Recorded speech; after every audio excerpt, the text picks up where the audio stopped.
Hello बच्चों, नमस्कार, Vande Mataram.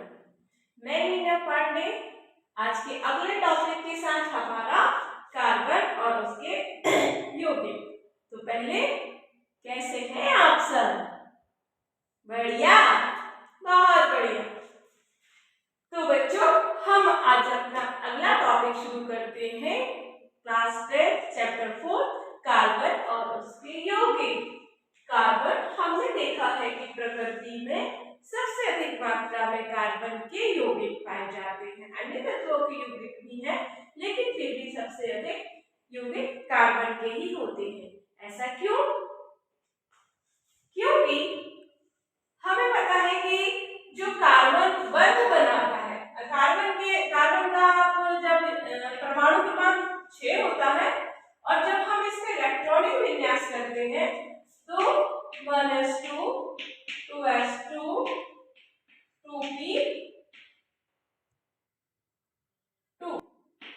2p2 यानी कि इसके जो अंतिम कोष में कितने इलेक्ट्रॉन होते हैं?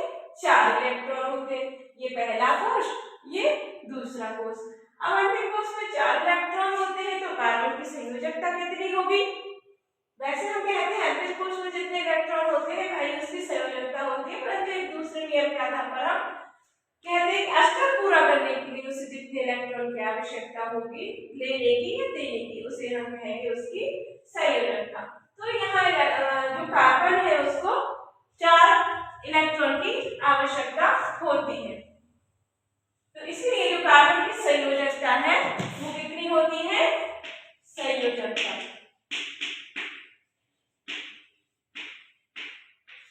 इसकी कार्बन की संयोजकता कितनी होती है? 4।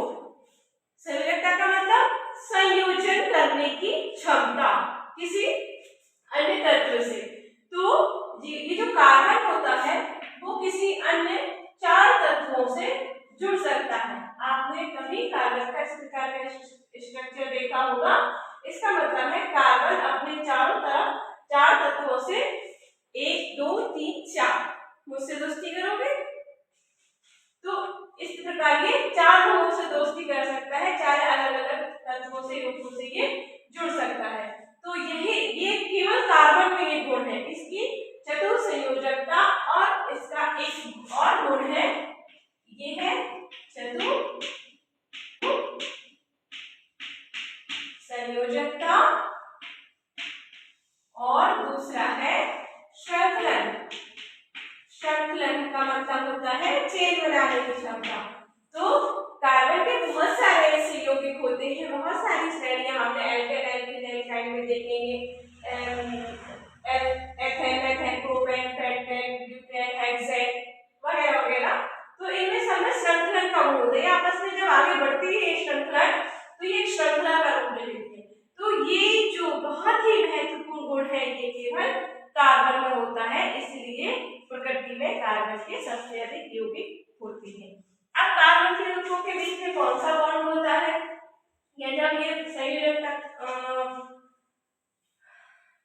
करता है अन्य तत्व के साथ संयोजन करता है, तो सबसे पहले हम ये देखेंगे सहसंयोजक बंध बनाता है। कौन सा बंध बनाता है ये? सहसंयोजक बंध। अभी होता है क्या होता है सहसंयोजक बंध? हम इसे देखेंगे, पहले छोटे से रूप में देखेंगे। पहले हम हाइड्रोजन का एग्जांपल लेते हैं। हाइड्रोजन परमाणु क्रमांक 1, अंतिम कोष में भी इसके एक ही इलेक्ट्रॉन होता है। ठीक है, तो अब एक हाइड्रोजन है, ये मान लीजिए एक कोई हाइड्रोजन है, इसके अंतिम कोष में एक इलेक्ट्रॉन है। ठीक है, अब ये किसी दूसरे हाइड्रोजन से संयोग करेगा, इसके अंतिम कोष में एक इलेक्ट्रॉन है, ये हाइड्रोजन परमाणु, ये हाइड्रोजन परमाणु। तो हाइड्रोजन अणु कब बनेगा? जब इसके पास बंध बनाने के लिए हमेशा 2 इलेक्ट्रॉन की आवश्यकता होती है। बंध मतलब बॉन्ड, बॉन्ड मतलब दोस्ती। तो जब 2 लोगों के बीच होगी तब तो दोस्ती, एक हाथ से कैसे दोस्ती होगी? तो यहाँ पर ये इनकी दोस्ती होगी तब होगी जब यहाँ 2 इलेक्ट्रॉन इन्हें मिलेंगे। तो इस हाइड्रोजन को भी 2 इलेक्ट्रॉन चाहिए।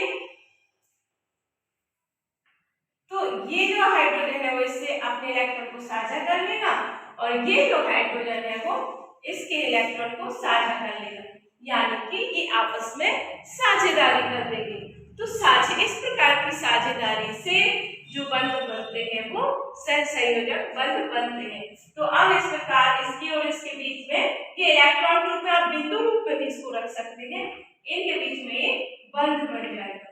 तो इस प्रकार हाइड्रोजन और हाइड्रोजन के बीच ये जो बंध होगा वो कहलाएगा आपका सहसंयोजी बंध।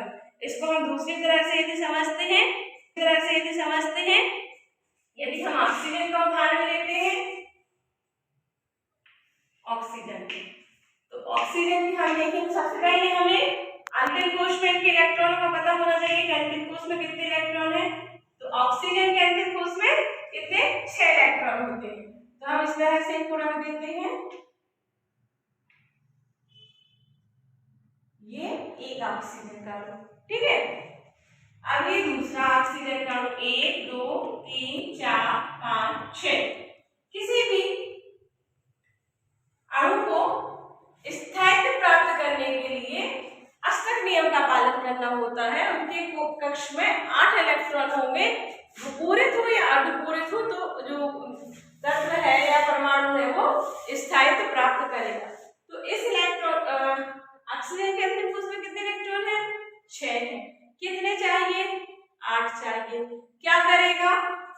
इसके पास 2 इलेक्ट्रॉन एक्स्ट्रा दिख रहे हैं, एक्स्ट्रा से मतलब ये इसके इलेक्ट्रॉन एक्स्ट्रा नहीं है, लेकिन इसके इलेक्ट्रॉन से साझेदारी कर लेगा। ये दोनों दोस्ती कर लेंगे कि 2 इलेक्ट्रॉन तुम हमें दे दो जब तुम्हें जरूरत है और 2 इलेक्ट्रॉन हम तुम्हें दे। परमानेंटली नहीं दे, साझा कर रहे हैं, ठीक है, काम चला रहे हैं इसका साझेदारी। और ये जो ऑक्सीजन है ये भी इसके 2 इलेक्ट्रॉनों को साझा कर लेगा, ठीक है। अब क्या हो रहा है? इसके और इसके बीच में एक बॉन्ड बन जाएगा, इसके और इसके बीच में बॉन्ड बन जाएगा। तो ये कौन सा अणु बन जाएगा? ऑक्सीजन का अणु। कैसे बनेगा? ऑक्सीजन और ऑक्सीजन के बीच में हमेशा डबल बॉन्ड होता है, ठीक है। तो ये डबल बॉन्ड कैसे बनता है? इस प्रकार से बनता है। इसको हम इसकी इलेक्ट्रॉन बिंदु संरचना भी कह सकते हैं। और ये जो बंध बनता है इसको कोवैलेंट बॉन्ड या सहसंयोजी बंध कहते हैं। और आगे यदि हम अगला एग्जाम्पल एक और देखें, नाइट्रोजन देखें हम,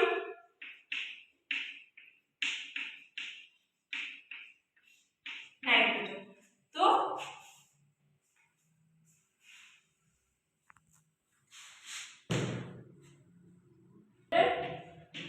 नाइट्रोजन के अंतिम कोश में 7 इलेक्ट्रॉन होते हैं। तो 1 2 3 इलेक्ट्रॉन इधर और 3 इलेक्ट्रॉन इस तरफ। अणु हमेशा तभी बनेगा जब 2 नाइट्रोजन आपस में मिलेंगे। इस नाइट्रोजन के पास भी 1 2 3 और ये 4 5 अंतिम कोश के इलेक्ट्रॉन है बिंदु रूप में, इसलिए इसको इलेक्ट्रॉन बिंदु संरचना भी कहते हैं। अब क्या करना है? कैसे बनेगा?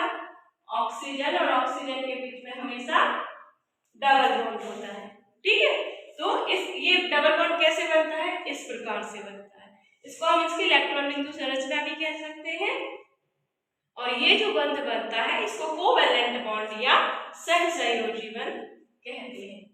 और आगे यदि हम अगला एग्जाम्पल एक और देखें, नाइट्रोजन देखें हम,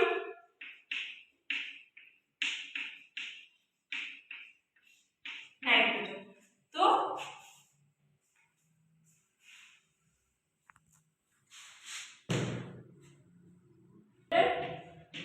नाइट्रोजन के अंतिम कोश में 7 इलेक्ट्रॉन होते हैं। तो 1 2 3 इलेक्ट्रॉन इधर और 3 इलेक्ट्रॉन इस तरफ। अणु हमेशा तभी बनेगा जब 2 नाइट्रोजन आपस में मिलेंगे। इस नाइट्रोजन के पास भी 1 2 3 और ये 4 5 अंतिम कोश के इलेक्ट्रॉन है बिंदु रूप में, इसलिए इसको इलेक्ट्रॉन बिंदु संरचना भी कहते हैं। अब क्या करना है? इनको 5 इलेक्ट्रॉन है, अष्टक पूरा करने के लिए कितने इलेक्ट्रॉन चाहिए? 8 इलेक्ट्रॉन चाहिए। क्या करेगा? इसके पास 3 इलेक्ट्रॉन इसको दिख रहे हैं तो ये कहेगा भाई तू मुझे दे दे। इसके पास 8 अष्टक पूरा करने के लिए इससे कहेगा भाई तू मुझे दे दे। एक आपस में फ्रेंडशिप हो गई, साझेदारी हो गई। तो ये इसके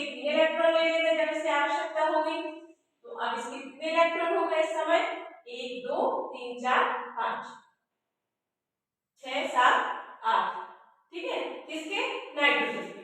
और इस नाइट्रोजन के 1 2 3 4 5 6 7 8, इसने इसके 3 इलेक्ट्रॉन ले लिए, इसने इसके 3 इलेक्ट्रॉन ले लिए। अब बंध किसके इसके बीच में बनेगा? इसके और इसके बीच में बनेगा, इसके और इसके बीच में बनेगा, इसके और इसके बीच में बनेगा। तो यहाँ पर कितने बंध दिख रहे हैं हमें?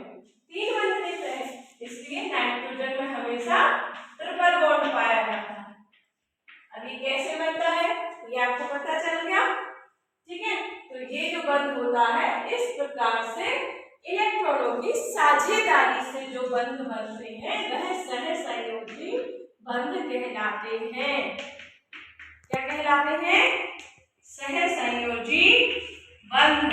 और सहसंयोजी बंध के माध्यम से जो यौगिक बनते हैं, जिन यौगिकों का निर्माण होता है वह यौगिक सहसंयोजी यौगिक कहलाते हैं।